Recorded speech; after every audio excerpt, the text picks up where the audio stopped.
विधि law classes में आप सबका स्वागत है। मैं अवनीश परासर आप लोगों के सामने यूपी एपीओ बैच का ये दूसरा क्लास बीएनएसएस का चल रहा है और पहली क्लास जैसा कि हमने ऑलरेडी यूट्यूब पे अपलोड कर दिया है। आप लोग अगर पहली क्लास नहीं देखी है तो आप पहले पहली क्लास देखें और उसके बाद यहाँ पे आप दूसरी क्लास भी देख सकते हैं। जैसा कि हमने पहली क्लास में आप लोगों को बीएनएसएस भारतीय नागरिक सुरक्षा संहिता की जो इम्पोर्टेंट्स पॉइंट थे कि ये एक्ट नंबर क्या है, इन्फोर्समेंट डेट क्या है, टोटल चैप्टर कितने हैं, ये मैंने उसमें चर्चा की थी। साथ ही साथ चैप्टर 1 के सेक्शन 1 और 2 के बारे में भी चर्चा की थी। सेक्शन 2 में हम चर्चा ये कर रहे थे कि सेक्शन 2 डेफिनेशन क्लॉज बताती है कि उसमें ए से लेकर जेड तक की डेफिनेशंस दी गई हैं, जिसमें हमने 5 डेफिनेशंस क्लॉज को वहाँ पे कंप्लीट कर लिया है पहली वीडियो में। जिसमें सबसे पहला जो था वो देखिए यहाँ पे साइड में लिखा भी हुआ है 21A में ऑडियो वीडियो इलेक्ट्रॉनिक मीन्स की डेफिनेशन दी गई है। ये एक न्यू धारा जुड़ी हुई है, सीआरपीसी में ये धारा नहीं थी। फिर 21B में बेल, सी में बेलेबल और नॉन बेलेबल ऑफेंस क्या होते हैं, डी में बेल बॉन्ड और ई में बॉन्ड। हमने कल यहाँ तक बॉन्ड तक कंप्लीट कर लिया था। आज हम आप लोगों को इसके आगे बढ़ेंगे और थोड़ा सा, क्योंकि डेफिनेशन क्लॉज है तो जल्दी से इसको खत्म करेंगे। सबसे बड़ी बात जो आती है वो ये कि हम डेफिनेशन क्लॉज को कैसे याद रखें, क्योंकि ए से जेड सभी को याद करना थोड़ा सा मुश्किल होता है। तो मैं यहाँ पे आप लोगों को सिर्फ सेक्शंस को समझाऊंगा ही नहीं, साथ ही साथ आप कितने आसानी से आपको याद हो जाए वो सेक्शन, उसकी कुछ ट्रिक आप लोगों को बताऊंगा, ताकि आप लोग भी सभी सेक्शंस की ट्रिक आप नहीं बना सकते हैं। देखिए सभी सेक्शंस की आप ट्रिक नहीं बना सकते हैं। जैसे अब हम कहें ए बी सी डी सबकी ट्रिक बना ले, नहीं। हम देखिए ट्रिक कैसे बनाते हैं। जैसे अभी मैं आप लोग को एक छोटा सा उदाहरण देता हूँ। जैसे हमको कैसे याद रखना है कि ऑडियो वीडियो इलेक्ट्रॉनिक मीन्स इसमें दिया गया है। तो देखिए ऑडियो में ए आ रहा है, ठीक है, तो ए से हमको ए याद हो जाएगा, ठीक है। ऑडियो वीडियो इलेक्ट्रॉनिक मीन्स कहाँ दे रखा है, ए में दे रखा है। और बी से बेल याद हो जाएगा, ठीक है। तो ए से ऑडियो वीडियो और बी से बेल। अब बी से बेल आया तो बेल के बाद ही बेल से रिलेटेड चीजें होंगी, वो अगर आपने याद कर ली तो आपको 4 डेफिनेशन और याद हो जाएंगी। जैसे बेल हो गया, बेल क्या होता है, तो बेल से क्या होगा, बेलेबल ऑफेंस बनेगा, सी में दे रखा है। बेलेबल ऑफेंस का मतलब होता है कि जिसे जमानत, जो हमारा बीएनएसएस का फर्स्ट शेड्यूल है उसमें अगर बेलेबल ऑफेंस बताया गया है तो उसमें बेल मिल सकती है, ठीक है, वो बेलेबल ऑफेंस होता है। और बेल कब मिलती है, या तो बेल बॉन्ड के आधार पर मिलती है या बॉन्ड के आधार पर मिलती है। तो फिर बेलेबल के बाद आएगा बेल बॉन्ड और बॉन्ड। तो ई तक तो हमें ट्रिक से याद हो गया, ए से ऑडियो वीडियो, बी से बेल और बी से ही और आगे बढ़ जाएंगे, बेल के बाद बेलेबल ऑफेंस, फिर बेल बॉन्ड और फिर बॉन्ड केवल, ठीक। अब हम आते हैं एफ में चार्ज। अब ये बात हमें याद रखना है कि जो चार्ज की डेफिनेशन है वो 2F में दी गई है। ये 100% इसको आपको थोड़ा सा याद, जैसे हमको सीआरपीसी की याद रहती है ना कि चार्ज किस में दे रखा है, उसी तरीके से हमको बीएनएसएस में इसको याद ही कर लेना है कि 2 के F क्लॉज में क्या दे रखा है, चार्ज दे रखा है। तो ये एक ऐसी हम कह सकते हैं कि एक ऐसा है कि जिसको हमको याद करना है, कोई ट्रिक नहीं, कुछ चीजें याद भी करनी है। तो चार्ज किस में है, सेक्शन 2 के सब क्लॉज 1 के F में चार्ज की डेफिनेशन दी गई है। क्या कहता है, सेम वही चीज कि जब आरोप में एक से अधिक शीर्ष हो तो प्रत्येक शीर्ष क्या है, आरोप माना जाता है। तो ये डेफिनेशन कुछ याद करने की जरूरत है नहीं, बस ये याद रखना है कि किस सेक्शन में दे रखा है। तो चार्ज दे रखा है 2 के सब क्लॉज 1 के F में दे रखा है। इसके बाद हम बात करेंगे कि F के बाद आते हैं कॉग्निजेबल ऑफेंस, संज्ञेय अपराध। संज्ञेय अपराध जो है वो कहाँ दे रखा है, 2 के 1 के G में। ये भी हमें याद करना है। तो अभी हमें याद करने वाली क्या बातें हो गई, F वाली और G वाली। तो 2 के 1 के G में क्या देखा है, कॉग्निजेबल ऑफेंस, संज्ञेय अपराध या संज्ञेय मामला। तो 2(1)G में कहा गया है संज्ञेय अपराध का तात्पर्य या कॉग्निजेबल ऑफेंस का मतलब ऐसे ऑफेंस से होता है जिसमें पुलिस अधिकारी, police officer arrest without warrant, बिना वारंट के भी गिरफ्तार कर सकता है किसके अकॉर्डिंग? बीएनएसएस के फर्स्ट शेड्यूल के अकॉर्डिंग या किसी अन्य लॉ के अधीन पुलिस ऑफिसर, कुल मिला के जहां पे हम बिना वारंट के गिरफ्तार कर लें, ऐसा मामला जिसमें बिना वारंट की गिरफ्तारी होती है तो उसे क्या बोलते हैं? संज्ञेय अपराध कहते हैं। और इसके बाद 21G के बाद क्या आएगा? देखिए ABCDEFG, जी के बाद H आता है ना, लेकिन अब यहाँ पे हमको एक ट्रिक से एक चीज और याद कर लेना है, G के बाद हमको O कर लेना है, G के बाद O कर लेना है। O क्यों करना है? अब हमने G के बाद H नहीं बताया, क्यों? क्योंकि संज्ञेय मामला होता है तो असंज्ञेय मामला भी तो होता है, कॉग्निजेबल ऑफेंस होता है तो नॉन कॉग्निजेबल ऑफेंस भी होता है। तो हमको कॉग्निजेबल नॉन कॉग्निजेबल साथ में पढ़ना है, G और O, गो कर देंगे अपराधों को, हम संज्ञेय अपराधों क्या कर देंगे? गो कर देंगे, G और O, गो। ठीक है, G से हो गया कॉग्निजेबल ऑफेंस और O से हो गया नॉन कॉग्निजेबल ऑफेंस। तो कॉग्निजेबल ऑफेंस ऐसे ऑफेंस होते हैं जिसमें अरेस्ट विदाउट वारंट होता है, और नॉन कॉग्निजेबल ऑफेंस ऐसे ऑफेंस होते हैं जिसमें बिना वारंट के आप गिरफ्तारी नहीं कर सकते, पुलिस ऑफिसर बिना वारंट गिरफ्तारी नहीं कर सकता। वो कौन से अपराध होते हैं? असंज्ञेय अपराध होते हैं। तो हमारा आरोप हो गया, संज्ञेय अपराध हो गया, नॉन कॉग्निजेबल ऑफेंस हो गया। इसके बाद हमारे कितने हो गए? देखिए यहाँ पे हमने क्या पढ़ा? A, B से बेल, C से बेलेबल नॉन बेलेबल, D से बेल बॉन्ड, E से बॉन्ड, F से चार्ज, G से कॉग्निजेबल, और G के बाद हमने देखिए यहाँ लिखा O से नॉन कॉग्निजेबल ऑफेंस, और उसके बाद आता है कंप्लेंट, परिवाद। क्या आता है? कंप्लेंट। देखिए G के बाद H आया, क्या? कंप्लेंट। अब देखिए ये सब C से आ रहा है, देखिए charge, cognizable, complaint, ABC alphabetical subset है, तो हमको थोड़ा थोड़ा याद रखना है। जैसे चार्ज किसमें? F में है। चार्ज के बाद क्या आएगा? C से ही आएगा कॉग्निजेबल ऑफेंस, और नॉन कॉग्निजेबल कहाँ है? GO, गो। ठीक, और उसके बाद H से कंप्लेंट। परिवाद क्या होता है?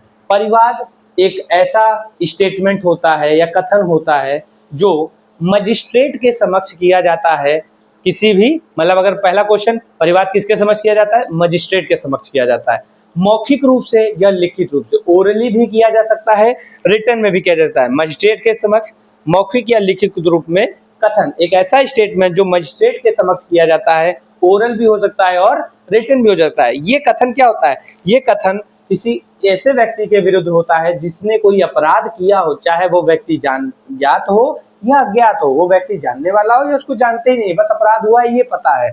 और ऐसे कथन में कार्यवाही करने की एक रिक्वेस्ट होती है मजिस्ट्रेट से। तो कंप्लेंट एक ऐसा कथन है जो मजिस्ट्रेट के समक्ष किसी ऐसे व्यक्ति, चाहे वो ज्ञात हो या अज्ञात हो, के विरुद्ध कार्यवाही करने की प्रार्थना की जाती है कि उसने का अपराध किया है, उसके विरुद्ध कोई कार्यवाही की जाए मजिस्ट्रेट से। तो ऐसी प्रार्थना या ऐसे कथन को हम क्या बोलते हैं? परिवाद बोलते हैं। जो याद करने वाली चीज है वो ये है, क्या परिवाद में पुलिस रिपोर्ट शामिल है? तो आंसर है नहीं, परिवाद में पुलिस रिपोर्ट परिवाद नहीं होती है। ठीक है, अगर पुलिस रिपोर्ट मतलब अगर पुलिस ने किसी मामले का इन्वेस्टिगेशन किया, उसने एक पुलिस रिपोर्ट तैयार करी कि हाँ इसमें मामला बन रहा है, तो वो पुलिस रिपोर्ट क्या है? वो कंप्लेंट में शामिल नहीं होगी। ठीक, लेकिन एक एक्सप्लेनेशन भी 21H में दे रखा है। क्या दे रखा है इस एक्सप्लेनेशन में? इस एक्सप्लेनेशन में कहा गया है कि अगर पुलिस ऑफिसर किसी कॉग्निजेबल ऑफेंस यानी संज्ञेय मामलों का क्या कर रहा है? इन्वेस्टिगेशन कर रहा है। इन्वेस्टिगेशन करने के बाद उसको ये पता चलता है कि संज्ञेय मामला तो था ही नहीं, ये मामला कैसा है? असंज्ञेय मामला यानी नॉन कॉग्निजेबल ऑफेंस है। तो यहाँ पे जो उसने रिपोर्ट दी कि भाई ये पुलिस ने एक रिपोर्ट तैयार करी, ये जो रिपोर्ट होगी ये कंप्लेंट में आएगा। मतलब पुलिस रिपोर्ट तो नहीं आएगी, लेकिन अगर पुलिस रिपोर्ट में ये आता है कि ये मामला संज्ञेय ना होकर असंज्ञेय है, तो ये वाली जो रिपोर्ट होती है वो कंप्लेंट में आता है। तो हमारा आरोप हो गया, कॉग्निजेबल नॉन कॉग्निजेबल ऑफेंस हो गया, कंप्लेंट हो गया। तो हमने 4 धाराएं कंप्लीट की, 2F, G के साथ O भी पढ़ेंगे, GO गो और H। तो हमारा क्या हो गया? ये इतनी चीजें हो गई। तो हम BNSS के डेफिनेशन क्लॉज पे ये क्लास चल रही थी, तो BNSS के डेफिनेशन क्लॉज में हम आगे बढ़ते हैं और सेक्शन 21I पे बात करते हैं। H तक हो गया था कंप्लेंट तक, अब 21I पे आते हैं। 21I जो है एक नई धारा इसमें जोड़ा गया है जिसको इलेक्ट्रॉनिक कम्युनिकेशन के नाम से जाना जाता है। इलेक्ट्रॉनिक संसूचना ये एक नई धारा है, सीआरपीसी में ये नहीं था। अब हम देख रहे हैं इसी से कुछ संबंध, कुछ ऐसा ही नाम हम लोग पहले भी पढ़ चुके हैं डेफिनेशन क्लॉज में। सबसे पहले वाला देखिए, ए में जो दे रखा है 2(1) ए में क्या दिया है, ऑडियो वीडियो इलेक्ट्रॉनिक मीन्स, हमने ये वहां पे पढ़ रखा था। और अब हम क्या पढ़ रहे हैं, आई, ये दोनों इलेक्ट्रॉनिक्स की बात करता है। और आजकल एक शब्द बहुत ही फेमस हो रहा है, एआई।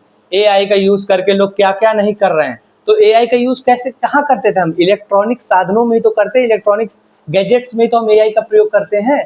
तो हम इससे याद रखेंगे ए और आई। तो ए क्या है, ए में दिया है ऑडियो वीडियो इलेक्ट्रॉनिक मीन्स, और आई में क्या दिया गया है, इलेक्ट्रॉनिक कम्युनिकेशंस। अगर ये ट्रिक आपको अच्छी लग रही हो, मेरा पढ़ाने का ढंग आपको पसंद आ रहा हो, तो प्लीज़ कमेंट में ज़रूर बताएं, इससे हमें प्रेरणा मिलेगी। और मैं और ऐसे ही ट्रिक्स वाले, और ऐसा नहीं कि सिर्फ ट्रिक्स ही आपको बताऊंगा, आपको अंदर भी एक एक पॉइंट को ऐसा नहीं होगा जो छूटेगा। तो कमेंट करके आप ज़रूर उत्साह बढ़ाइए, ताकि और भी ऐसे हम आपके सामने ट्रिक्स के साथ ये पूरी बीएनएसएस, न सिर्फ बीएनएसएस, पूरी एपीओ की क्लास हम यहीं पे, और जल्दी अभी थोड़ा शुरू में हम कम एक ही लेक्चर 20 मिनट 25 मिनट का डाल पा रहे हैं। जैसे ही 2-4 दिन 5 दिन 1 हफ्ते हमको इसमें चीज़ें समझ में आने लगेगी, क्योंकि देखिए वीडियो एडिटिंग मुझे नहीं आती, मैंने करने का प्रयास किया है। तो अगर हो जाएगा तो आगे जल्दी जल्दी आधे घंटे 1-1 घंटे की 3-4 क्लास एक साथ पड़ेगी यूट्यूब पे, और फिर आप लोग आराम से जल्दी ये खत्म करेंगे हम लोग। तो आइए, हम बात कर रहे थे 2(1) आई में इलेक्ट्रॉनिक कम्युनिकेशन। कम्युनिकेशन का मतलब होता है अपनी बात को दूसरे तक पहुंचाना, वो अपनी बात मुझ तक पहुंचाए, कम्युनिकेट करना अपनी बातों को। तो जब वो कम्युनिकेशन किसी इलेक्ट्रॉनिक डिवाइस से होता है तो उसी को बोलते हैं इलेक्ट्रॉनिक कम्युनिकेशन। तो देखिए लिखा हुआ, कोई भी कम्युनिकेशन किससे हो रहा हो, इलेक्ट्रॉनिक डिवाइस के माध्यम से, मोबाइल हो, लैपटॉप हो, फैक्स, कैमरा, कंप्यूटर आदि के माध्यम से अगर हम कोई भी कम्युनिकेशन कर रहे हैं, या किसी ऐसे इलेक्ट्रॉनिक फॉर्म्स में या इलेक्ट्रॉनिक तरीके से कर रहे हैं जिसे किसने ऑथोराइज कर रखा हो, सेंट्रल गवर्नमेंट में। अब यहीं पे हम एक चीज और याद दिलाएंगे ताकि आप लोगों को कंफ्यूजन ना हो। जब हम ऑडियो वीडियो इलेक्ट्रॉनिक मीन्स पढ़ रहे थे, तो वहां भी हमने ऐसे ही कुछ पढ़ा था कि अदर मीन्स, अदर साधन जो स्टेट गवर्नमेंट क्या करे, रिकॉग्नाइज करे। वहां पे स्टेट गवर्नमेंट रिकॉग्नाइज कर रही थी, याद रखिएगा, और यहाँ पे सेंट्रल गवर्नमेंट रिकॉग्नाइज कर रही थी। दोनों में अंतर समझ लीजिए। उसके बाद कोई ऐसा कम्युनिकेशन जो इन माध्यम से किया गया हो, चाहे ओरल किया गया हो, चाहे रिटन फॉर्म में किया हुआ, चाहे फोटो के रूप में हो, चाहे वीडियो के रूप में हो, ठीक है, अगर उसका ट्रांसफर किया जाता है या ट्रांसमिशन किया जाता है, पारेषण किया जाता है, दूसरे तक पहुंचाया जाता है, तो इसी को बोलते हैं इलेक्ट्रॉनिक कम्युनिकेशन। अगली डेफिनेशन है हाई कोर्ट 2(1) जे। जे, अब देखिए जे से ट्रिक पहले बताएं कि पहले समझाएं, पहले समझा देते हैं तब ट्रिक बताते हैं। हाई कोर्ट का मतलब यहाँ पे सिंपल बताया गया है कि स्टेट के संबंध में, किसी राज्य के संबंध में अगर उस राज्य का हाई कोर्ट है तो उसका वो हाई कोर्ट माना जाएगा। अगर कोई राज्य में, जैसे हमारे यूपी में हाई कोर्ट कहाँ है, इलाहाबाद में है, तो यूपी का हाई कोर्ट कौन होगा, इलाहाबाद हाई कोर्ट, ठीक है। संघ राज्य क्षेत्रों के संबंध में, संघ राज्य क्षेत्र मान लो दिल्ली की यूनियन टेरिटरी है, ठीक है, और भी संघ राज्य क्षेत्र है, लद्दाख है, तो और गोवा है, सॉरी गोवा नहीं, गोवा तो राज्य है, दमन एंड दीव है, ये सब क्या है, यूनियन टेरिटरीज है। अब इन पर इसके संबंध में दो बातें हैं। अगर यूनियन टेरिटरीज पर किसी अन्य राज्य के हाई कोर्ट की अधिकारता दी गई है कि भाई महाराष्ट्र का जो हाई कोर्ट है वो दमन एंड दीव पर भी अधिकारता रखता है, तो दमन एंड दीव का हाई कोर्ट कौन होगा, महाराष्ट्र का हाई कोर्ट माना जाएगा। लेकिन अगर किसी हाई कोर्ट की अधिकारता किसी यूनियन टेरिटरी पर नहीं दी गई है, किसी राज्य के हाई कोर्ट की, देखिए दूसरी किसी राज्य की हाई कोर्ट की अधिकारता नहीं दी गई अगर यूनियन टेरिटरी में, तो उस यूनियन टेरिटरी का क्रिमिनल मामलों की जो सर्वोच्च कोर्ट होगी ना, उसी को वो हाई कोर्ट कहा जाएगा। लेकिन इसमें एक्सेप्शन है, सुप्रीम कोर्ट नहीं, क्योंकि भाई किसी भी राज्य का या यूनियन टेरिटरीज का सबसे सर्वोच्च अपीलीय कोर्ट कौन होता है, सुप्रीम कोर्ट। तो इसीलिए पहले बता दे रहे हैं, यूनियन टेरिटरी के संबंध में हाई कोर्ट का मतलब है अगर किसी राज्य के हाई कोर्ट की अधिकारता उस पर पड़ती है तो उस राज्य का हाई कोर्ट माना जाएगा, और अगर किसी राज्य के हाई कोर्ट की अधिकारता उस पर नहीं दी गई है तो उस यूनियन टेरिटरी का क्रिमिनल मामलों का जो सर्वोच्च कोर्ट होगा, जो हाईएस्ट कोर्ट होगा, उसी को हाई कोर्ट माना जाएगा। तो ये दो डेफिनेशन और हो गई, तो हम यहाँ पे इसको भी लिख लेते हैं, एच के बाद आई और जे।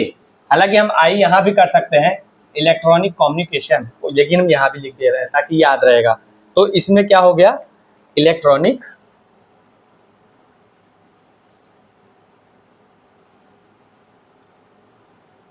ठीक। इसके बाद ये हो गया जे में हाई कोर्ट। अब देखो हाई कोर्ट की मैंने बोला भी ट्रिक भी बतानी है आप लोगों को, इसकी तो ट्रिक बता दी एआई। अब हाई कोर्ट को कैसे याद रखेंगे, अब आप हमको बताइए हाई कोर्ट में कौन सिटिंग करता है, जस्टिस लोग सिटिंग करते हैं ना, हम जस्टिस कहते हैं ना उनको, जस्टिस जस्टिस। तो जस्टिस कहाँ बैठते हैं, हाई कोर्ट में बैठते हैं। और जस्टिस का जे पकड़ लीजिए और जे से याद हो जाएगा आपको हाई कोर्ट, कि जे मतलब जस्टिस, और जस्टिस कहाँ बैठते हैं, हाई कोर्ट में। तो 21J, अगर आपसे पूछा जाए हाई कोर्ट कहाँ है और ऑप्शन में दे दिया 21JKLM, तो अब आपको पता है हाई कोर्ट में कौन बैठता है, जस्टिस, और जस्टिस का जे और हाई कोर्ट का जे। तो यहाँ पे हमने ये आपकी दो और डेफिनेशन कर ली। तो अभी तक हमने कितना है, चार्ज पढ़ा, cognizable, non cognizable offence, complaint, ठीक है, एफ में चार्ज, जी में कॉग्निजेबल, ओ में जीओ गो में नॉन कॉग्निजेबल, एच में कंप्लेंट, आई में इलेक्ट्रॉनिक कम्युनिकेशन, ए आई से भी याद रख सकते हो, और जे से जस्टिस, हाई कोर्ट। जे तक हमारा हो गया है। हम डेफिनेशन क्लॉज में आगे बढ़ते हैं और हम अगली डेफिनेशन पे आते हैं। इंक्वायरी 21K में इंक्वायरी को डिफाइन किया गया है। अब देखिए के और एल ये हमें याद करना पड़ेगा, इंक्वायरी और इन्वेस्टिगेशन हमको याद करना पड़ेगा कि 21K में क्या दे रखा है, इंक्वायरी, और एल में क्या दे रखा है, इन्वेस्टिगेशन। तो हमने भी याद करने वाले तो ज़्यादा आपको पता है नहीं, सिर्फ कितने होता है, चार्ज एफ में याद रख लो, और जी में कॉग्निजेबल याद रख लो कि कॉग्निजेबल ऑफेंस है, ओ में जीओ गो में नॉन कॉग्निजेबल ऑफेंस है, ठीक है। एच में कंप्लेंट आ जाएगा क्योंकि सी के बाद सी ही आना है। फिर के और एल याद रखना है, के में क्या है, इंक्वायरी, और एल में क्या है, इन्वेस्टिगेशन। अब देखिए इसको याद करने का कि पहले इंक्वायरी होती है कि पहले इन्वेस्टिगेशन होता है। देखिए पहले इंक्वायरी आया है और इन्वेस्टिगेशन, इसको याद कैसे करेंगे। अगर हम प्रोसीजरल की बात करें तो सबसे पहले अगर कोई ऑफेंस होता है या मजिस्ट्रेट के आदेश से ही अगर हम कहें, पहले इन्वेस्टिगेशन होता है। प्रोसीजर में सबसे पहली कार्रवाई क्या है, इन्वेस्टिगेशन। पुलिस साक्ष्य एकत्रित करने के लिए क्या करती है, इन्वेस्टिगेशन करता है। उसके बाद कोर्ट जो है सत्यता का पता लगाने के लिए इंक्वायरी करता है। तो जो इंक्वायरी है ना वो इन्वेस्टिगेशन की बात की प्रक्रिया है, लेकिन डेफिनेशन क्लॉज में उल्टा होता है। ये हमें याद रखा तो हम कंफ्यूज नहीं होंगे, पहले इंक्वायरी और बाद में इन्वेस्टिगेशन। तो 2K में इंक्वायरी और एल में इन्वेस्टिगेशन। अब इंक्वायरी क्या है, इंक्वायरी किसके द्वारा होता है, बाय मजिस्ट्रेट और कोर्ट। इंक्वायरी कौन करता है, पुलिस ऑफिसर नहीं करता है, याद रखना, मजिस्ट्रेट करता है, और कौन करता है, कोर्ट करता है, कोर्ट करता है। और ये ट्रायल से भिन्न कार्रवाई होती है, दो बात याद रखना, कौन करता है, मजिस्ट्रेट और कोर्ट। और ये जो ट्रायल होता है ना, विचारण, उससे भिन्न कार्रवाई होती है, ऐसी कार्रवाई होती है जो ट्रायल नहीं होती है, उसे क्या बोलते हैं, जांच। और किसके द्वारा की जा रही है, मजिस्ट्रेट और कोर्ट के द्वारा। नोट देखिए लिखा हुआ है, सत्य का पता, इंक्वायरी किस लिए की जाती है, सत्य का पता लगाने के लिए मजिस्ट्रेट या कोर्ट के द्वारा किया जाता है। अगला है इन्वेस्टिगेशन, अन्वेषण 21L में दे रखा है। कौन करता है अन्वेषण, अन्वेषण पुलिस अधिकारी करेगा, पुलिस ऑफिसर करेगा, या फिर कोई ऐसा व्यक्ति भी कर सकता है जिसको मजिस्ट्रेट ने एथोराइज कर रखा है कि तुम भी इन्वेस्टिगेशन कर सकते हो, लेकिन वो मजिस्ट्रेट खुद नहीं होना चाहिए या कोई भी मजिस्ट्रेट नहीं होना चाहिए। तो पुलिस ऑफिसर इंक्वायरी कर सकता है और कोई व्यक्ति भी कर सकता है अगर मजिस्ट्रेट ने उसे एथोराइज कर रखा है इन्वेस्टिगेशन के लिए। इन्वेस्टिगेशन का पर्पस क्या होता है, टू कलेक्ट एविडेंस, साक्ष्य एकत्रित करने के लिए। हमको बस इतनी ही बात याद रखनी है इसमें। तो इंक्वायरी हो गया, इन्वेस्टिगेशन हो गया। अब आते हैं जुडिशियल प्रोसीडिंग, न्यायिक कार्यवाही। 21M में दे रखा है JKLM, एम में क्या आया, न्यायिक कार्यवाही। और ABCD भी हम चलिए, जैसे देखिए ABCD है नहीं, EF है नहीं, HI के बाद J है नहीं, K में के की बात नहीं करते, आई में है ना इंक्वायरी, देखिए अभी आई है इंक्वायरी इन्वेस्टिगेशन, फिर जे आया जुडिशियल प्रोसीडिंग। जुडिशियल प्रोसीडिंग का मतलब होता है न्यायिक कार्यवाही का मतलब होता है कि कोई भी ऐसी कार्यवाही जो शपथ पर की जा रही हो, शपथ पर की जा रही है, एविडेंस टेकन ऑन ओथ, साक्ष्य को शपथ पर लेने वाली जो कार्यवाही होती है, इसी को बोलते हैं न्यायिक कार्यवाही। अब देखिए, इसको याद करने का क्या ट्रिक है, फिर वही बात आई, ट्रिक के बिना याद कैसे होगा। तो इसको याद करने की भी एक ट्रिक है। जैसे मैंने हाई कोर्ट में बताया था, वहां कौन बैठता है, जस्टिस लोग बैठते हैं ना। अब अगर हम बात करें कि जुडिशियल प्रोसीडिंग, तो जुडिशियल प्रोसीडिंग तो मजिस्ट्रेट ही करेंगे। तो यहाँ पे हमको एम याद रखना है कि जुडिशियल प्रोसीडिंग कौन करता है, मजिस्ट्रेट। तो मजिस्ट्रेट का एम, तो एम से याद हो गया जुडिशियल प्रोसीडिंग। थोड़ा रिलेट करना पड़ेगा, रिलेट करेंगे, कहेंगे अरे सर जी ये तो आप कुछ भी बना दे रहे हैं। नहीं, आप खुद सोचिए ना, जुडिशियल प्रोसीडिंग कहाँ की जाती है, मजिस्ट्रेट में तो की जाती है या कोर्ट में की जाती है। तो मजिस्ट्रेट याद रखना है हमको, एम से जुडिशियल प्रोसीडिंग याद हो गया। और उसके बाद अगला सेक्शन है लोकल ज्यूरिडिक्शन। अब ये सब इंपॉर्टेंट उतना है नहीं, इसलिए अगर आपने मेन याद रख लिए, बीच में अगर कुछ छूटता है तो अल्फाबेटिकल सेट करेंगे तो अपने आप सेट हो जाता है। तो लोकल ज्यूरिडिक्शन कहाँ दे रखा है, 21N में दे रखा है। तो JKL फिर M और फिर N। M में क्या दे रखा है, जुडिशियल प्रोसीडिंग, जुडिशियल प्रोसीडिंग। और N में क्या दे रखा है, लोकल ज्यूरिसडिक्शन। अब देखिए, इसके बाद N के बाद क्या आता है, O आता है। आपको याद होगा, मैंने तो O पहले ही बता दिया। गो, G से कॉग्निजेबल ऑफेंस, O से नॉन कॉग्निजेबल ऑफेंस। तो O का मतलब हो गया नॉन कॉग्निजेबल ऑफेंस। यहां तक बात समझ में आई। तो हमारा A से लेकर O तक डेफिनेशन कंप्लीट हो गई है। MNO, O के बाद एक P Q R S T U V W X Y Z। कितने डेफिनेशन क्लॉज बच रही हैं, 1 2 3 4 5 6 7 8 9 10 11, अभी भी 11 हैं। तो इसमें हम अगर आज के लिए इतना रखते हैं, ज़्यादा अभी नहीं, इसको कंप्लीट करते हैं, आज इसको कंप्लीट करते हैं। एक बार इसको क्विक रिवीजन मारते हैं, जो हमारा क्या बोलते हैं डेफिनेशन है, क्योंकि देखिए इसको याद करने के लिए थोड़ा समय चाहिए, थोड़ा ट्रिक के माध्यम से और याद करने के। तो 21A आंख बंद करके बोलिएगा जिसको जिसको याद हो गया। 21A क्या होगा, audio video electronic means. B से ए से ऑडियो वीडियो इलेक्ट्रॉनिक मीन्स, इसी में हमको याद रखना है AI, एक इलेक्ट्रॉनिक वाला भी था ना, इलेक्ट्रॉनिक कम्युनिकेशन, आई में था वो, ठीक है। तो अभी हम ए से शुरू करते हैं। ए में हो गया audio video electronic means. B में क्या हो गया, बेल हो गया। अब बेल से ही सारे जुड़े हुए होंगे, बी के बाद सी आएगा, bailable offence, non bailable offence, C हो गया। डी में आएगा बेल बॉन्ड, ई में आएगा श्रिफ बॉन्ड, एफ में आएगा क्या, एफ में आएगा चार्ज। मैंने बताया था ना, एफ आपको याद रखना है, चार्ज। और जी में आएगा कॉग्निजेबल ऑफेंस, और नॉन कॉग्निजेबल कहाँ है, GO गो। तो ओ में नॉन कॉग्निजेबल ऑफेंस हो गया, तो जी हो गया। जी के बाद एच। अब सी से हमारा कंप्लेंट केवल बच रहा है, बाकी जो सब हो गया। तो एच में हमारा हो गया कंप्लेंट, ठीक है। अब एच के बाद आते आई मैंने तो आपको बताया था, एक नई धारा जुड़ी गई है, इलेक्ट्रॉनिक कम्युनिकेशन। ये कहाँ है, AI, याद आया, AI, हाँ हो गया, आई भी हो गया। जे से क्या होता है, जस्टिस कहाँ बैठते हैं, हाई कोर्ट में। तो आई की डेफिनेशन क्या है, हाई कोर्ट, ठीक है। और आई के बाद आता है क्या, ABCDEFGHI, आई के बाद जे में आएगा, आई के बाद क्या आएगा, जे। कुछ गड़बड़ हो रहा है क्या, आई, ठीक है, हाँ, ओ नहीं, आई तो AI, हाँ सॉरी, थोड़ा सा, हाँ, इलेक्ट्रॉनिक कम्युनिकेशन AI तो हो गया था ना। आई के बाद जे आया, जस्टिस का हाई कोर्ट में। जे के बाद आता है के में है इंक्वायरी, एल में है इन्वेस्टिगेशन, ये याद रखना है। एल के बाद आता है एम मतलब मजिस्ट्रेट क्या करेगा, जुडिशियल प्रोसीडिंग। तो एम में जुडिशियल प्रोसीडिंग की डेफिनेशन हो गई। एम के बाद आएगा एन में लोकल ज्यूरिडिक्शन दे रखा है। और उसके बाद ओ में हमने बताया ही कि ओ में आता है क्या, नॉन कॉग्निजेबल ऑफेंस।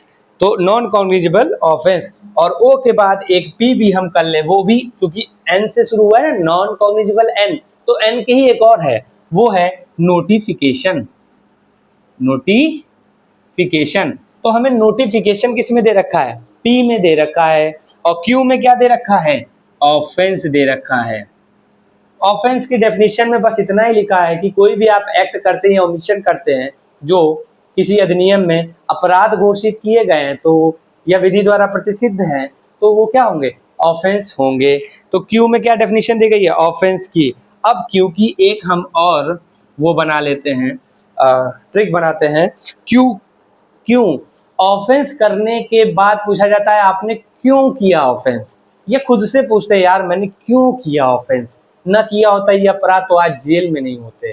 तो क्यों किया, ये जो क्यों वाला शब्द है ना, ये अपराध के लिए ही बना हुआ है। तो अब ये याद करने के लिए है, वैसे क्या कैसे भी आपको याद होना चाहिए। तो क्यों, क्यों किया ऑफेंस, तो ऑफेंस किस सेक्शन में है, क्यू। तो 2 के 1 के क्यू में ऑफेंस दे रखा है। तो अब यहां तक तो आपको बात समझ में आई।